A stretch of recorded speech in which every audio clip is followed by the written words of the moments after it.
কুরবানি শব্দটা আমরা শুনি আমাদের মনে পড়ে যায় সেই 4000 বছর পূর্বে সাইয়েদনা ইব্রাহিম আলাইহিস সালামের পরীক্ষা এবং ত্যাগের কথা, ঠিক কিনা বলেন? কে সেই ইব্রাহিম আলাইহিস সালাম, কি তার পরিচয়? ইব্রাহিম আলাইহিস সালাম ছিলেন আবুল আম্বিয়া, সমস্ত নবীদের বাবা। কাদের বাবা? সমস্ত নবীদের বাবা। এই ইব্রাহিম আলাইহিস সালাম ছিলেন খলিলুল্লাহ, আল্লাহর অন্তরঙ্গ বন্ধু।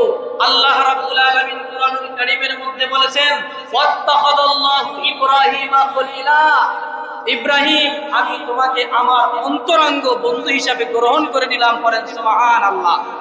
হযরত ইব্রাহিম আলাইহিস সালাম এমন একজন ব্যক্তি ছিলেন যার সম্পর্কে আল্লাহ রাব্বুল আলামিন পবিত্র কুরআনুল কারীমের মধ্যে একটি নয়, দুইটি নয়, 2 শতাধিক আয়াত আল্লাহ রাব্বুল আলামিন পবিত্র কুরআনুল কারীমের মধ্যে নাযিল করেছেন। করেন সুবহানাল্লাহ।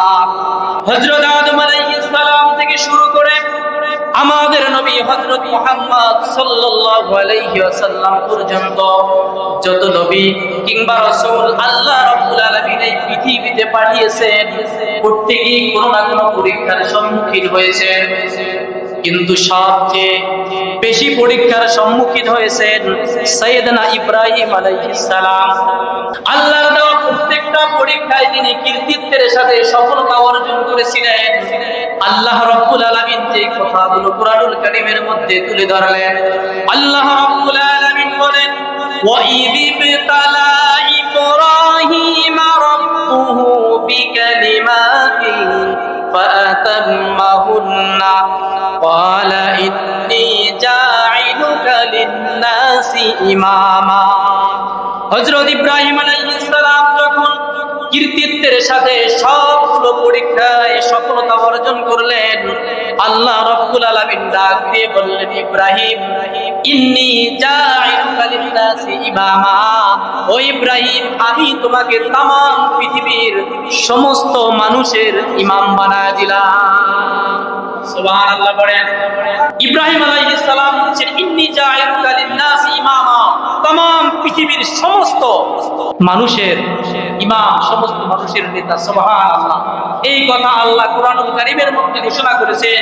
এই ব্যক্তি কি কোনো সাধারণ মানুষ? যেই ব্যক্তিকে আগুনের মধ্যে ফেলানো হয়েছে, তার একটা পশমও পড়ে নাই, এই ব্যক্তি কি সাধারণ মানুষ?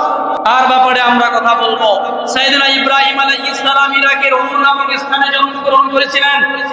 দাওয়াতি ক্ষেত্রে তার সমাজ যখন তাকে গ্রহণ করে নাই, তার পরিবার যখন তাকে সাপোর্ট করে নাই, ঠিক সেই মুহূর্তে আল্লাহ রাব্বুল আলামিন তাকে ইরাকের উর নামক স্থান থেকে হিজরত করে বাইতুল মুকাদ্দাস প্যালেস্টাইনে পাঠালেন।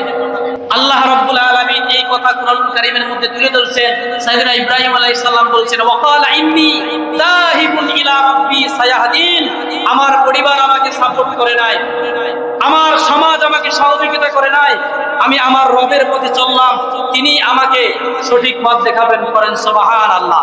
তার বয়স যখন 86 অথবা 89 বছর হলো, তার কোনো সন্তান নাই। তার মনের ভিতরে আকাঙ্ক্ষা জাগলো, তিনি চিন্তা করলেন, আমার যদি একজন সন্তান থাকতো, আমার যদি একজন সন্তান এই পৃথিবীতে থাকতো, তাহলে আমি যাওয়ার পরে, আমি ইন্তেকালের পরে এই সন্তান এই দ্বীনের দাওয়াত মানুষের কাছে পৌঁছাতে পারত। এই আকাঙ্ক্ষা, এই চিন্তা যখন তার মনের ভিতরে আসলো, তখন তিনি আল্লাহর কাছে দোয়া করছেন। কার কাছে দোয়া করছেন? একটু জোরে বলেন, কার কাছে দোয়া করছেন? তিনি আল্লাহর কাছে দোয়া করছেন, রব্বি হাবলি মিনাস সালিহিন, আমার রব আমাকে একটা নেককার সন্তানের ব্যবস্থা করে দান করুন। সুবহানাল্লাহ। যাদের পৃথিবীতে সন্তান হয় না, তারা যদি এই দোয়া করে, রব্বি হাবলি মিনাস সালিহিন, আয় আল্লাহ আপনি আমাকে একজন নেককার সন্তানের ব্যবস্থা করে দেন, তাহলে আল্লাহ রাব্বুল আলামিন সন্তান দিয়ে তার কোলটাকে ভরপুর করে দিবেন। পড়েন সুবহানাল্লাহ। ইব্রাহিম আলাইহিস সালাম সন্তান চেয়েছেন কার কাছে? একটু জোরে বলেন, ইব্রাহিম নবী সন্তান চেয়েছেন কার কাছে? আল্লাহর কাছে। মনে রাখবেন, কোন মাজারে গেলে সন্তান পাওয়া যায় না, কোন বাজারে গেলে সন্তান কেনা যায় না, কোন পীর মানুষকে সন্তান দিতে পারে না। সন্তান যিনি দিতে পারেন তিনি কে?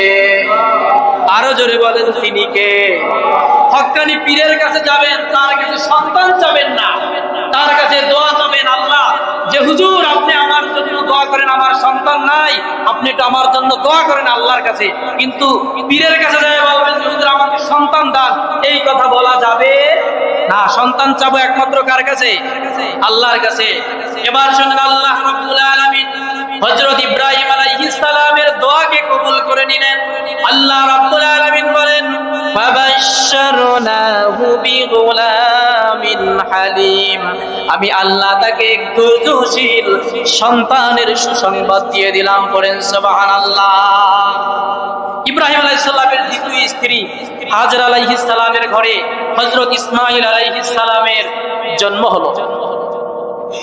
তিনি যখন আস্তে আস্তে করে বড় হতে লাগলেন, তখন আল্লাহর পক্ষ থেকে ইব্রাহিমের কাছে আবার নির্দেশ চলে আসলো যে ইব্রাহিম, তোমাকে আমি ইরাকের ওর নামক স্থানে পৃথিবীতে পাঠিয়েছিলাম, সেখান থেকে হিজরত করে বাইতুল মুকাদ্দাস প্যালেস্টাইনে পাঠালাম। এখন তুমি দোয়া করছো সন্তান আমি আল্লাহ তোমাকে দিয়েছি, সন্তান আস্তে আস্তে বড় হচ্ছে, তোমার এখন আর এই প্যালেস্টাইনে থাকা যাবে না, তুমি এখন তোমার সন্তান আর তোমার স্ত্রীকে নিয়ে তুমি সরাসরি মক্কায় চলে যাও। করেন সুবহানাল্লাহ। ইব্রাহিম আলাইহিস সালাম হযরত ইসমাঈল ও হাজেরাকে নিয়ে মক্কায় চলে গেলেন। কাবা ঘরের পাশে তাদেরকে রেখে দিলেন। কিন্তু কেন আনলেন, কেন রেখে যাচ্ছেন, কতদিন এইখানে থাকবে, তাদের খাবার দাবারের কি ব্যবস্থা হবে, কোনো দিক নির্দেশনা, কোনো কথাবার্তা, কোনো পরামর্শ না দিয়েই ইব্রাহিম আলাইহিস সালাম চলে যাচ্ছেন। হাজেরা আলাইহিস সালাম ইব্রাহিম আলাইহিস সালামকে ডাক দিয়ে বললেন আইনা তাযহাব ইয়া ইব্রাহিম, ও ইব্রাহিম আপনি আমাদেরকে রেখে কোথায় যাচ্ছেন? লাইসা ফিহি ইনসুন ওয়ালা শাই, এমন একটা মরুভূমির মধ্যে রেখে যাচ্ছেন যেখানে কোনো মানুষ নাই, কোনো কিছুই যেখানে নাই, খালি একটা মরুভূমির মধ্যে আপনি আমাদেরকে রেখে কোথায় যাচ্ছেন? ইব্রাহিম নবী কোনো কথা বলেন না। লা ইয়ালতাফিতু ইলাইহা, ইব্রাহিম নবী কোনো জবাব না দিয়ে তিনি চলতেই আছেন। এরপরে যখন হাজেরা আলাইহিস সালাম দেখলেন যে ইব্রাহিম নবী কোনো কথার জবাব দেয় না, তখন হাজেরা আলাইহিস সালাম ইব্রাহিম আলাইহিস সালামকে বললেন আল্লাহুল্লাযী আমারা, আপনি কি আমাদেরকে এখানে আল্লাহ বল নির্দেশে রেখে যাচ্ছেন? তখন ইব্রাহিম আলাইহিস সালাম বললেন যে না, আমি এখানে তোমাদেরকে আল্লাহ রাব্বুল আলামিনের নির্দেশে এখানে তোমাদেরকে রেখে যাচ্ছি। তখন এই মহিয়সী নারী হাজেরা আলাইহিস সালাম কি চমৎকার জবাব দিলেন শুনেন। হাজেরা আলাইহিস সালাম তখন বললেন ইদাল্লা ইউদাইয়ুন আল্লাহ, যদি আপনি আল্লাহ তাআলার নির্দেশে আপনি আমাদেরকে রেখে যান, তাহলে আল্লাহ রাব্বুল আলামিন আমাদেরকে ধ্বংস করবেন না। সুবহানাল্লাহ। বুঝেন কত বড় ঈমান মজবুত থাকলে, কত বড় শক্তিশালী ঈমানদার হলে এইরকম কথা তার জবান থেকে বের হতে পারে। কোনো খাবারের ব্যবস্থা নাই, কোনো মানুষ নাই, জন নাই, সেখানে ছোট একটা দুধ শিশুকে রেখে একজন মহিলাকে রেখে চলে যাচ্ছে, বলছে যে আল্লাহু আমারাক, আপনি কি আল্লাহর নির্দেশে রেখে যাচ্ছেন? বলছে হ্যাঁ আমি আল্লাহর নির্দেশে রেখে যাচ্ছি। তখন বলছেন ইদাল্লা ইউদাইয়ুন আল্লাহ, আপনি যদি আল্লাহর নির্দেশে আমাদেরকে এখানে রেখে যান, তাহলে আল্লাহ আমাদেরকে ধ্বংস করবে না। যখন ইব্রাহিম আলাইহিস সালাম তাদেরকে রেখে পাহাড়ের আড়ালে চলে গেলেন, তখন তিনি আল্লাহর কাছে হাত তুলে দোয়া করলেন। কি তুলে? কাদাখানা। ইব্রাহিম নবী দোয়া করছে কি তুলে? কাদাখানা। কি তুলে? তাহলে হাত তুলে দোয়া আছে না নাই? কাদাখানা। দোয়ার নিয়মই হলো দোয়া করলে কি করতে হবে? হাত তুলতে হবে। কি করতে হবে? হাত তুলতে হবে। ইব্রাহিম নবী হাত তুলে পাহাড়ের আড়ালে যখন গেলেন তাদেরকে রেখে, তখন তিনি হাত তুলে দোয়া করলেন রব্বানা ইন্নী আসকানতু মিন যুররিয়াতি বিওয়াদিন গায়রি যি যারইন ইনদা বাইতিকাল মুহাররাম, হে আমার রব, আমি আমার বংশধরদের মধ্য থেকে একজনকে আপনার কাবা ঘরের পাশে রেখে যাচ্ছি, আপনি তাদেরকে নিরাপত্তার ব্যবস্থা করে দিয়েন। সুবহানাল্লাহ বলেন।